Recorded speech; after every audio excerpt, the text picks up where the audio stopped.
ತುಂಬ ಜನ astrology consultation ತೆಗೆದುಕೊಳ್ಳುವಾಗ ಏನಾದರೂ ನಾವು ಈ ಥರ ಸಮಸ್ಯೆ ಇದೆ, ಅದು ಇದೆ, ಇದು ಇದೆ ಅಂತ ನೆಗೆಟಿವ್ ಕೆಲವು ಸಾರಿ ಹೇಳಿದಾಗ ಮಾತೆತ್ತಿದ್ರೆ ಸಾಕು ಪರಿಹಾರ ಪರಿಹಾರ ಪರಿಹಾರ ಅಂತ ಕೇಳ್ತಾ ಹೋಗ್ತಾರೆ. ಒಂದು ನೆನ್ಪಿಟ್ಟುಕೊಳ್ಳಿ ಮಿತ್ರ, ಯಾರ್ಯಾರು ಆಸ್ಟ್ರಾಲಜಿ ರಿಲೇಟೆಡ್ ಗ್ರಹಗತಿಗಳಿಗೆ ಸಂಬಂಧಪಟ್ಟ ಪರಿಹಾರ ಉಪಾಯ ಪೂಜೆಗಳು ಮಾಡ್ತಾರೆ, ಇದಕ್ಕೆ ಮಾತ್ರ ಪಕ್ಕ ಬ್ಯಾಕ್ ಮೇಲೆ ಬಾಸುಂಡೆ ಬರೋ ಥರ ಗ್ರಹಗಳು ಅವರಿಗೆ ಶಿಕ್ಷೆ ಕೊಡೋದು ಪಕ್ಕ. ಯಾರ್ಯಾರು ಉಪಾಯ ಪರಿಹಾರ ಮಾಡ್ಕೊಳ್ಳಿಕ್ಕೆ ಹೋಗ್ತಾರೆ ಅವರೆಲ್ಲರಿಗೂ ಕೂಡ ಸಮಸ್ಯೆಗಳು ಡಬಲ್ ತ್ರಿಬಲ್ ಆಗಲಿಕ್ಕೆ ಶುರು ಮಾಡ್ತವೆ. ಕಾರಣ ತುಂಬ ಸಿಂಪಲ್, ಲಾಜಿಕ್ ತುಂಬ ಸಿಂಪಲ್ ಆಗಿದೆ. ಮೊದಲೇ ಮಾತು, ನಿಮ್ಮ ಜಾತಕ ಅದೇ ರೀತಿಯಾಗಿ ಪ್ಲಾನೆಟರಿ ಕಾಂಬಿನೇಷನ್ ಅಲೈನ್ ಆಗಲಿಕ್ಕೆ ಮುಖ್ಯವಾದ ಕಾರಣ ಏನು ಅಂದರೆ ನಮ್ಮ ಕರ್ಮ. ಸೊ ಈ ಥರ ಏನಾದರೂ ಬ್ಯಾಡ್ ಕರ್ಮ ಇದ್ದಾಗಲೇ ಜಾತಕ ಬ್ಯಾಡ್ ಆಗುತ್ತೆ ಅಥವಾ ಬ್ಯಾಡ್ ಮಹಾದಶ ಅಂತರ್ದಶ ಬರ್ತವೆ. ಸೊ ಆ ಕರ್ಮ ಅನುಭವಿಸಲಿಕ್ಕೆ ಆ ರೀತಿಯಾದ ಪ್ಲಾನೆಟರಿ ಕಾಂಬಿನೇಷನ್ ಅಲೈನ್ಮೆಂಟು ಪ್ರಕೃತಿ ಮಾಡಿಟ್ಟಿರುತ್ತೆ. ದೇವರು ಕೂಡ ಅಲ್ಲ, ಮತ್ತು ದೇವರಿಗೂ ಮತ್ತು ನಿಮ್ಮ ಜಾತಕಕ್ಕೂ ಯಾವುದೇ ರೀತಿಯಾದ ಸಂಬಂಧ ಇಲ್ಲ. ದೇವರ ಕೆಲಸ ಒಂದು ಮುಂಡೇನ್ ಬ್ರಹ್ಮಾಂಡವನ್ನು ಕ್ರಿಯೇಟ್ ಮಾಡೋದು ಮಾತ್ರ. ಈ ಕಾಂಜಿ ಪುಂಜಿ ಸೂರ್ಯ ಭೂಮಿ ಅದರೊಳಗಡೆ ಪೂರ್ತಿ ಕಾಂಜಿ ಪಿಂಜಿ ಒಂದು ತೃಣಕ್ಕೆ ಸಮಾನಾಗಿರುವಂಥ ಮನುಷ್ಯರನ್ನು ನಿರ್ಮಾಣ ಮಾಡೋದು ಯಾವುದು ಕೂಡ ಭಗವಂತನ ಕೆಲಸ ಅಲ್ಲ. ಭಗವಂತನ ಕೆಲಸ ಓನ್ಲಿ ಬ್ರಹ್ಮಾಂಡವನ್ನು ಕ್ರಿಯೇಟ್ ಮಾಡೋದು ಮಾತ್ರ. ಮಿಕ್ಕ ಎಲ್ಲ ಕಾರ್ಯಗಳು ಆಟೋಮೆಟಿಕಲಿ ನೇಚರಿಗೆ ಅನುಗುಣವಾಗಿ ನಡೀತದೆ. ಭಗವಂತನ ಕೆಲಸ ಒಂದು ಬ್ರಾಡ್ ಆಗಿರುವಂಥ ಒಂದು ಪ್ರಕೃತಿಯನ್ನು ಕ್ರಿಯೇಟ್ ಮಾಡೋದು ಮಾತ್ರ. ಆ ಪ್ರಕೃತಿ ಏನು ಮಾಡುತ್ತೆ, ಎಲ್ಲವನ್ನು ಕೂಡ ಆಟೋಮೆಟಿಕಲಿ ಅಲೈನ್ ಮಾಡಿ ಇಟ್ಟಿರುತ್ತೆ. ಅದು ಆಟೋಮೆಟಿಕಲಿನೇ ಆಗುತ್ತೆ, ಯಾರೂ ಕೂಡ ಮಾಡೋದಿಲ್ಲ. 365 ದಿನ ರೀಚ್ ಆಯಿತು ಅಂದರೆ ಒಂದು ಸರ್ಕಲ್ಲು ಸೂರ್ಯನಿಗೆ ಭೂಮಿ ಸುತ್ತ ಹಾಕಿರುತ್ತೆ, ಇದು ಆಟೋಮೆಟಿಕ್ಲಿ ಆಗುತ್ತೆ. 24 ಗಂಟೆ ಆಯಿತು ಅಂದರೆ ಒಂದು ಸುತ್ತು ತನ್ನಷ್ಟಕ್ಕೆ ತಾನೇ ರೊಟೇಟು ಭೂಮಿ ಆಗಿರುತ್ತೆ, ಇದು ತನ್ನಷ್ಟಕ್ಕೆ ತಾನೇ ಆಗುತ್ತೆ. ನವಂಬರ್ ಡಿಸೆಂಬರ್ ಬಂತು ಅಂದರೆ ಚಳಿಗಾಲ ಬರಲೇಬೇಕು, ಇದು ಆಟೋಮೆಟಿಕ್ಲಿ ಬರುತ್ತೆ, ದೇವ್ರು ಮಾಡೋದಿಲ್ಲ. ದೇವರು ಓನ್ಲಿ ಪ್ರಕೃತಿಯನ್ನು ನಿರ್ಮಾಣ ಮಾಡಿದ್ದಾನೆ. ಈವನ್ ಭೂಮಿ ಮೇಲೆ ಮನುಷ್ಯ ಅನ್ನುವಂಥ ಒಂದು ಕ್ರಿಮಿ ಹುಟ್ಟಿದೆ ಅಂತ ಭಗವಂತನಿಗೆ ಗೊತ್ತೂ ಇರಲ್ಲ. ಯಾಕಂದರೆ ಇದೆಲ್ಲ ನಿರ್ಮಾಣ ಆಟೋಮೆಟಿಕಲಿ ಆಗಿರುವಂಥ ಪ್ರಕೃತಿಯಲ್ಲಿರುವಂಥ ಒಂದು ವಿಶೇಷವಾದ ಶಕ್ತಿಗಳಿಂದ ಆಗಿರೋದು. ಭಗವಂತ ಅಂದರೆ ಒಂದು ಮುಂಡೇನ್ ಬ್ರಾಡ್ ಆಗಿರುವಂಥ ಒಂದು ಬ್ರಹ್ಮಾಂಡವನ್ನು ಕ್ರಿಯೇಟ್ ಮಾಡೋದಷ್ಟೇ ಅವನ ಕೆಲಸ. ಮಿಕ್ಕ ಅಂಡರ್ ಎಲ್ಲವೂ ಆಟೋಮೆಟಿಕ್ ಆಗ್ತಾ ಇರ್ತದೆ. ಈಗ ಒಂದು ತಾಲೂಕು ಇದೆ, ಒಂದು ಹಳ್ಳಿ ಇದೆ, ಅಲ್ಲಿ ಒಂದು ಪಟ್ಟಣ ಪಂಚಾಯಿತಿ, ಗ್ರಾಮ ಪಂಚಾಯಿತಿ, ಅದರಲ್ಲಿ ಆಗ್ತಾ ಇರುವಂಥ ಎಲ್ಲ ಕೆಲಸ ಕಾರ್ಯಗಳು ಪ್ರೈಮ್ ಮಿನಿಸ್ಟ್ರಿಗೆ ಗೊತ್ತಿರೋದಿಲ್ಲ, ಚೀಫ್ ಮಿನಿಸ್ಟ್ರಿಗೆ ಗೊತ್ತಿರೋದಿಲ್ಲ. ಅದೆಲ್ಲವೂ ಕೂಡ ತನ್ನಷ್ಟಕ್ಕೆ ತಾನೇ ಕಾರ್ಯನಿರ್ವಹಿಸ್ತಾ ಇರ್ತವೆ ಅಕಾರ್ಡಿಂಗ್ ಟು ಕಾನ್ಸ್ಟಿಟ್ಯೂಷನ್. ಸೊ ಪ್ರತಿಯೊಂದು ವಿಚಾರಕ್ಕೂ ಕೂಡ ಅವ್ರು ಬಂದು ತಲೆ ಹಾಕೋದಿಲ್ಲ. ಸೊ ಇದು ಪ್ರಕೃತಿಯಲ್ಲಿಯೂ ಕೂಡ ಆಗುತ್ತೆ. ಸೊ ಅದೇ ಕಾರಣಕ್ಕೆ ಯಾರೇ ಮಾಡುವಂತಹ ಪೂಜೆ, ಪ್ರೇಯರ್ಸು, ಪ್ರಾರ್ಥನೆಗಳು ಫಲಿಸೋದಿಲ್ಲ. ನೀವು ಬೇಕಾದ ವರ ಕೇಳಿ, ಬೇಕಾದ ಪ್ರಾರ್ಥನೆ ಮಾಡ್ಕೊಳ್ಳಿ, ನನಗೆ ಇದು ಬೇಕು ಅದನ್ನು ಬೇಕು ಅಂತ. ನಿಮ್ಮ ಹಣೆ ವರದಲ್ಲಿ ಗ್ರಹಗತಿಗಳ ಅನುಸಾರವಾಗಿ ಬರೆದಿದ್ದರೆ ಮಾತ್ರ ಸಿಗ್ತದೆ, ಇಲ್ಲದಿದ್ದರೆ ಸಿಗೋದಿಲ್ಲ. ಕೋಟಿಗಟ್ಟಲೆ ಜನ ತಿರುಪತಿಗೆ ಹೋಗ್ತಾರೆ, ಕೋಟಿಗಟ್ಟಲೆ ಜನ ಶಿರಡಿ ಸಾಯಿ ಹತ್ರ ಹೋಗ್ತಾರೆ. ಸೊ ಎಲ್ರಿಗೂ ಒಳ್ಳೆಯದಾಗುತ್ತಾ? ಹೋದವ್ರಿಗೆ ಇವತ್ತು 1 ಲಕ್ಷ ಜನ ಬಂದಿದ್ದಾರೆ ಅಂದರೆ 1 ಲಕ್ಷ ಜನರಿಗೂ ಕೂಡ ದುಡ್ಡು ಬರುತ್ತಾ? ಬರಲ್ಲ. ಒಬ್ನಿಗೆ 5 ವರ್ಷ ಬಿಟ್ಟು ಬರುತ್ತೆ, ಒಬ್ನಿಗೆ 10 ವರ್ಷ ಬಿಟ್ಟು ಬರುತ್ತೆ, ಒಬ್ನಿಗೆ ಜೀವನ ಪೂರ್ತಿ ಬರೋದಿಲ್ಲ. ಆದರೂ ಕೂಡ ಒಂದು ದೇವಸ್ಥಾನಕ್ಕೆ ಹೋಗ್ತಾ ಇರ್ತಾನೆ. ಇನ್ನು ಕೆಲವರಿಗೆ 30 ವರ್ಷ ಬಿಟ್ಟು ಬರುತ್ತೆ. ಸೊ ಈ ರೀತಿಯಾಗಿ ಗ್ರಹಗತಿಗಳನುಸಾರವಾಗಿಯೇ ಬರುತ್ತೆ, ದೇವಸ್ಥಾನಕ್ಕೆ ಹೋಗೋದ್ರಿಂದ ಬರೋದಿಲ್ಲ. ಓಕೆ. ಸೊ ಮೊದಲನೇ ಮಾತು, ದೇವರಿಗೆ ಮಾಡುವಂಥ ಯಾವುದೇ ಪೂಜೆ ಪ್ರೇಯರ್ಸ್ ಏನಿದೆ ಅವನಿಗೆ ರೀಚ್ ಆಗಲಿಕ್ಕೆ ಸಾಧ್ಯನೇ ಇಲ್ಲ. ಓನ್ಲಿ ನಿಮ್ಮ ಗ್ರಹಗತಿಗಳಿಗೆ ಅನುಸಾರವಾಗಿ ಏನು ಬರೆದಿದೆ ಅದು ಆಯಾ ಕಾಲಕ್ಕನುಸಾರವಾಗಿ ಆ್ಯಕ್ಟಿವೇಟ್ ಆಗ್ತಾ ಬರ್ತದೆ. ಸೊ ಪರಿಹಾರ ಯಾರೇ ಮಾಡಿದರೂ ಕೂಡ ಅವರಿಗೆ ಡಬಲ್ ಲಾಸ್ ಆಗ್ತಾ ಹೋಗ್ತದೆ. ಒಂದು ಸಿಂಪಲ್ ಲಾಜಿಕ್, ಪರಿಹಾರ ಮಾಡ್ಕೊಳ್ಳೋಂಗಿತ್ತಂದರೆ ಜಗತ್ತಲ್ಲಿ ಕಷ್ಟನೇ ಇರ್ತಿರಲಿಲ್ಲ. ಮತ್ತು ಗ್ರಹ ಯಾಕೆ ಬೇಕು, ಗ್ರಹಗತಿ ಯಾಕೆ ಬೇಕು, ನಿಮ್ಮ ಕರ್ಮ ಯಾಕೆ ಬೇಕು, ಕರ್ಮಕ್ಕಾಗುವಂಥ ಶಿಕ್ಷೆ ಯಾಕೆ ಬೇಕು? ಎಲ್ಲರ ಹತ್ರ ದುಡ್ಡಿದೆ. 5,000, 10,000, 8,000, 9,000, 10,000 ಕಾಳಸರ್ಪದೋಷ ಪೂಜೆ ಮಾಡಿ ಬಂದರೆ ಎಷ್ಟು ಜನ ಮಾಡಿದ್ದಾರೆ? ಬೇಕಾದರೆ ನೀವು ಮಾಡಿದರೆ ಕಮೆಂಟ್ ಬಾಕ್ಸಲ್ಲಿ ಕಮೆಂಟ್ ಹಾಕಿ.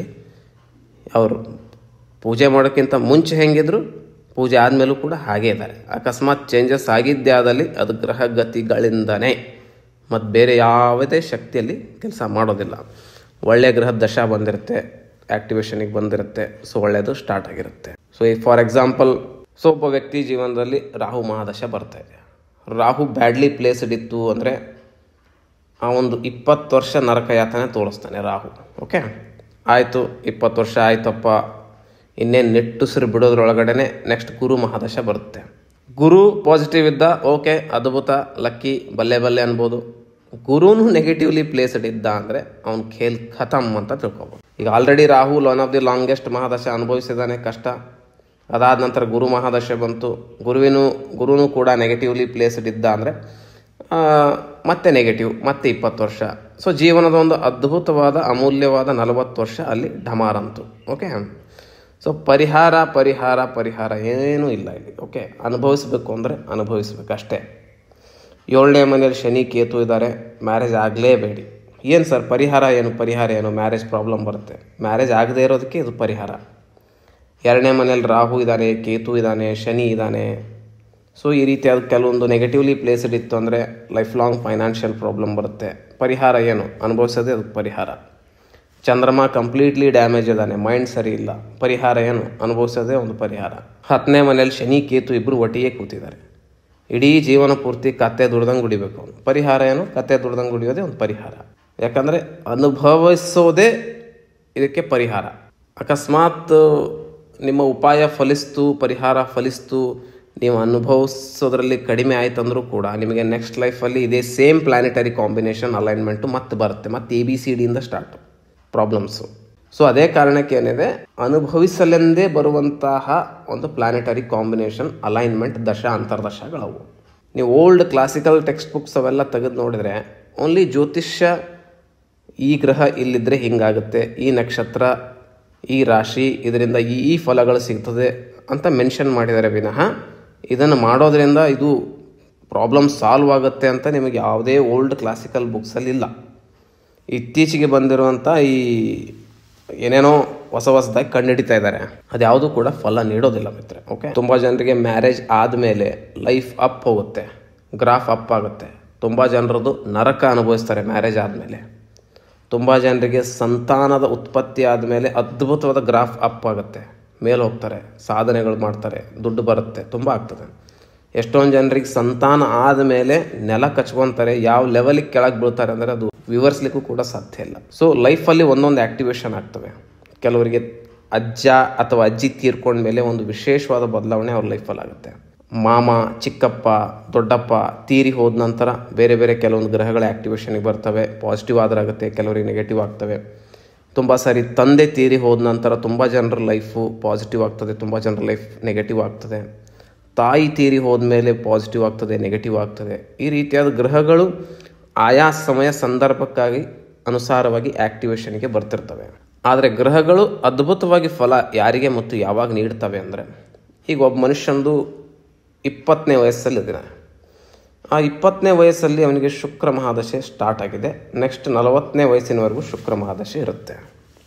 ಶುಕ್ರ ಅದ್ಭುತವಾಗಿ ಸ್ಥಾನದಲ್ಲಿದ್ದಾನೆ. 10ನೇ ಮನೆ, 11ನೇ ಮನೆ, 2ನೇ ಮನೆಯಲ್ಲಿ ಉಚ್ಚ ಇದ್ದಾನೆ, ಸ್ವಂತ ಮನೆಯಲ್ಲಿದ್ದಾನೆ, ಸ್ವಗ್ರಹ ಇದ್ದಾನೆ, ಒಳ್ಳೆ ನಕ್ಷತ್ರದಲ್ಲಿದ್ದಾನೆ, ಭರಣಿಯಲ್ಲಿದ್ದಾನೆ, ರೇವತಿಯಲ್ಲಿದ್ದಾನೆ, ಅದ್ಭುತವಾಗಿ ಕೂತಿದ್ದಾನೆ. ಆ ವ್ಯಕ್ತಿಗೆ ಸುಖ, ಸಮೃದ್ಧಿ, ಐಶ್ವರ್ಯ, ಹೆಂಡತಿ, ಮಕ್ಕಳು, ಒಡವೆ, ಬಂಗಾರ, ಬೆಳ್ಳಿ, ವಾಹನ ಎಲ್ಲ ಸುಖ ಶುಕ್ರ ಕೊಡ್ತಾನೆ. ಬಟ್ ಈ ಸಮಯದಲ್ಲಿ ಆ ವ್ಯಕ್ತಿ ಯಾವ ರೀತಿ ಬಿಹೇವ್ ಮಾಡ್ತಾ ಇದ್ದಾನೆ ಅದು ಭಾಳ ಇಂಪಾರ್ಟೆಂಟ್ ಆಗುತ್ತೆ. ಎಲ್ಲ ಇದ್ದರೂ ಕೂಡ ಆ ವ್ಯಕ್ತಿ ಸಾತ್ವಿಕವಾದ ಆಹಾರ ಪರಿಪಾಲನೆ ಮಾಡ್ತಾ ಇದ್ದಾನೆ, ಅದ್ಭುತವಾದ ಒಂದು ಲೈಫ್ ಸ್ಟೈಲ್ ದಿನಚರ್ಯವನ್ನು ಫಾಲೋ ಮಾಡ್ತಾ ಇದ್ದಾನೆ. ಇಲ್ಲಿವರೆಗೂ ಕೂಡ ಯಾವುದೇ ಒಬ್ಬ ವ್ಯಕ್ತಿಗೆ ಮನಸ್ಸಿಗೆ ನೋಯಿಸಿಲ್ಲ, ಎಲ್ಲರಿಗೂ ಜೊತೆನೂ ಕೂಡ ಚೆನ್ನಾಗಿ ಬಿಹೇವ್ ಮಾಡ್ತಾ ಇದ್ದಾನೆ.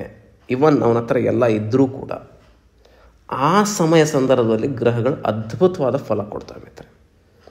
ನೆಕ್ಸ್ಟ್ ಅವನದು ಸೂರ್ಯ ಮಹಾದಶ ಬರುತ್ತೆ. ಸೂರ್ಯ ಕಂಪ್ಲೀಟ್ಲಿ ಡ್ಯಾಮೇಜ್ ಇದ್ದರು ಅಂದರೂ ಕೂಡ ಆ ಮಹಾದಶೆಯಲ್ಲಿ ಅವನಿಗೆ ಅದ್ಭುತವಾದ ಸಕ್ಸಸ್ಸು ಮತ್ತು ಪಾಸಿಟಿವ್ನೆಸ್ಸು ನೋಡ್ಲಿಕ್ಕೆ ಸಿಗುತ್ತೆ. ಕಾರಣ ಏನು ಅಂದರೆ, ಎಲ್ಲ ಇದ್ದಾಗಲೂ ಕೂಡ ಅವನು ಯಾವುದೇ ರೀತಿಯಾದ್ದು ಮರ್ತಿಲ್ಲ, ರೂಟ್ಸನ್ನು ಬಿಟ್ಟಿಲ್ಲ. ಅದು ಆಹಾರ ಪದ್ಧತಿ ಇರ್ಬೋದು, ವಿಹಾರ ಪದ್ಧತಿ ಇರ್ಬೋದು, ಆಧ್ಯಾತ್ಮ ಇರ್ಬೋದು, ಜನರ ಜೊತೆ ವ್ಯವಹಾರ ಮಾಡುವಂತಹ ಒಂದು ಗುಣ ಇರ್ಬೋದು, ಸ್ವಭಾವ ಇರ್ಬೋದು. ಯಾವುದರಲ್ಲಿಯೂ ಕೂಡ ನೆಗೆಟಿವ್ ಅಂಶ ಅಲ್ಲಿ ಪತ್ತೆ ಆಗಿಲ್ಲ. ಅವನಿಗೆ ಸುಖ ಕೊಟ್ಟಾಗಲೂ ಕೂಡ ಅಂಥ ಸಮಯದಲ್ಲಿ ನೆಕ್ಸ್ಟ್ ಮಹಾದಶ ಏನಾದರೂ ಬರ್ತಾ ಇತ್ತು, ಚೆನ್ನಾಗಿತ್ತು ಅಂದರೆ, ಚೆನ್ನಾಗಿರಲಿಲ್ಲ ಅಂದರೆ ಅದು ಕೂಡ ಪಾಸಿಟಿವ್ ಆಗಿ ನಿಮಗೆ ನೋಡಲಿಕ್ಕೆ ಸಿಗುತ್ತದೆ. ಶನಿ 7.5 ಬಂದಿದೆ. ಭಾಳ ಅಂದರೆ ಭಾಳ ಕೆಟ್ಟ ಸಮಯ ಬಂದಿದೆ ನಿಮಗೆ. ಫೈನಾನ್ಷಿಯಲಿ ಕಂಪ್ಲೀಟ್ಲಿ ಲಾಸ್ ಆಗಿದ್ದೀರಾ. ಆದರೂ ಕೂಡ ಏನೋ ಒಂದು ಅದನ್ನು ಅನುಭವಿಸ್ತಾ ಇದ್ದೀರಾ. ಏನೋಪ್ಪ ದೇವ್ರು ನನಗೆ ಕೊಟ್ಟಿದ್ದಾನೆ, ಇದನ್ನು ನಾನು ಅನುಭವಿಸಬೇಕು ಅನ್ನೋ ಒಂದು ಮೈಂಡ್ಸೆಟ್ ನಿಮ್ಮಲ್ಲಿದ್ದು, ಫೈನಾನ್ಷಿಯಲ್ ಕಂಡೀಷನ್ ಕಂಪ್ಲೀಟ್ಲಿ ಡ್ಯಾಮೇಜ್ ಇದ್ದಾಗಲೂ ಕೂಡ ನೀವು ಯಾರಿಗೇ ಮೋಸ ಮಾಡದೇನೆ, ದುಡ್ಡು ಮೋಸ ಮಾಡದೇನೆ, ಫ್ರಾಡ್ ಮಾಡದೇನೆ, ನಿಮ್ಮಷ್ಟಕ್ಕೆ ನಿಮಗೆ ಜೀವನದಲ್ಲಿ ಏನೇನು ಇಂತಿಷ್ಟೇ ಅಲ್ಪ ಸ್ವಲ್ಪ ಇರುವಂಥ ರಿಸೋರ್ಸ್ಗಳಲ್ಲೇ ನೀವು ಜೀವನ ಮಾಡ್ತಾ ಇದ್ದರೆ ಖಂಡಿತವಾಗ್ಲೂ ಒಂದಿಲ್ಲ ಒಂದಿನ ಆ ಗ್ರಹ ನಿಮಗೆ ಪಾಸಿಟಿವ್ ಫಲ ನೀಡ್ತದೆ. ನೆಕ್ಸ್ಟ್ ಮಹಾದಶ ಅಥವಾ ಅಂತರ್ದಶ ಬಂದಾಗ ಗ್ರಹಗಳು ಈ ರೀತಿಯಾಗಿ ಪರಿಹಾರಗಳು ಹುಡುಕ್ತವೆ. ಶಾರ್ಟ್ಕಟ್ಟಲ್ಲಿ ಮಾಡುವಂಥ ಯಾವುದೇ ಪೂಜೆ ಗೀಜೆ ಯಾವುದೂ ಕೂಡ ಸಂಬಂಧ ಇಲ್ಲ. ದೇವರಿಗೂ ಗ್ರಹಗತಿಗಳಿಗೂ ನಿಮಗೂ ಯಾವುದೇ ರೀತಿಯಾದ ಒಂದಕ್ಕೊಂದು ಲಿಂಕ್ ಇಲ್ಲ ಮಿತ್ರೆ. ನಮ್ಮ ಲಿಂಕ್ ಇರೋದು ಓನ್ಲಿ ನಮ್ಮ ಕರ್ಮಕ್ಕೆ ಅನುಗುಣವಾಗಿ ಮತ್ತು ಕರ್ಮಕ್ಕೆ ಮಾತ್ರ. ಯಾರ್ಯಾರೆಲ್ಲ ಉಪಾಯ ಪರಿಹಾರನ ಹುಡುಕ್ತಾ ಹೋಗ್ತೀರ ಅವರಿಗೆ ಬಾಸುಂಡೆ ಥರ ಏಟು ಬೀಳೋದು ಪಕ್ಕ.